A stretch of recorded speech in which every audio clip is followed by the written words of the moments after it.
আচ্ছা দাদা, এখানে যে রাঙাডি রেল গেট, এখানে রেল ক্রসিং, এখানে লক্ষ্য করা গেল যে অ্যাম্বুলেন্স দীর্ঘক্ষণ দাঁড়িয়েছিল সেখানে একটা ট্রেন যাওয়ার পর। সেখানে প্রায় কয়েক মিনিটের অধিক দাঁড়িয়েছিল। কি বলবেন?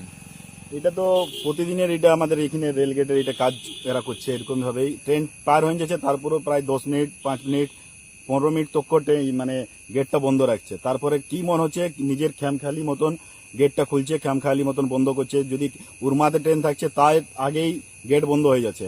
আমরা যেমন সকালবেলায় কারো কাজের টাইম যদি 9টায় থাকে, তাকে 8টার সময় বাইরে হতে হচ্ছে, কারণ গেট সকালবেলাটা আরো বেশিক্ষণ বন্ধ রাখছে। সকালবেলাটায় প্রায় প্রায় আধা ঘন্টা 45 মিনিট বন্ধ রাখছে। এই তো দেখুন এখনই গেট খুললো, এখন আবার ঘুরে বন্ধ করছে।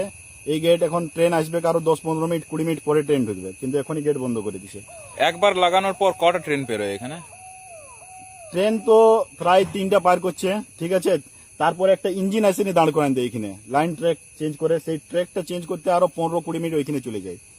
সকালবেলাটাই বেশি হয়, রাত্রেবেলাটাই। এখন যেমন অ্যাম্বুলেন্সটা ফেঁসে রয়েছিল, এত হর্ন মারছে গাড়িওয়ালা, বাইক টাইক সবাই হর্ন মারছি, যে ট্রেন তো পার হচ্ছে না। গেটটা খুললো অবশ্য 15 মিনিট, 10 মিনিট পরে খুললো গেটটা, কিন্তু কি যা কারণে বন্ধ রেখেছিল কোনো তো কারণ নাই। মানে ট্রেন পার হওয়ার পরেও বন্ধ? হ্যাঁ বন্ধ আছে, কিন্তু কোনো কারণ নাই যে ট্রেনটা পার হলো চলো খুলে দিয়ে এবারে 2 মিনিট 3 মিনিটের পরে খুলে দিই। কিন্তু খুলছে কতক্ষণ পরে খুললো আপনিও তো দেখলেন। কিন্তু দাদা, এটা তো দেখা গেল যে যে অ্যাম্বুলেন্সের মধ্যে রুগীও ছিল দেখা গেল। হ্যাঁ রোগী ছিল। তো আমি তো এটা নাগরিক হিসেবে কেমন চোখে দেখছেন? আমি তো এটা টোটালি খারাপ চোখেই দেখছি, ঠিক আছে।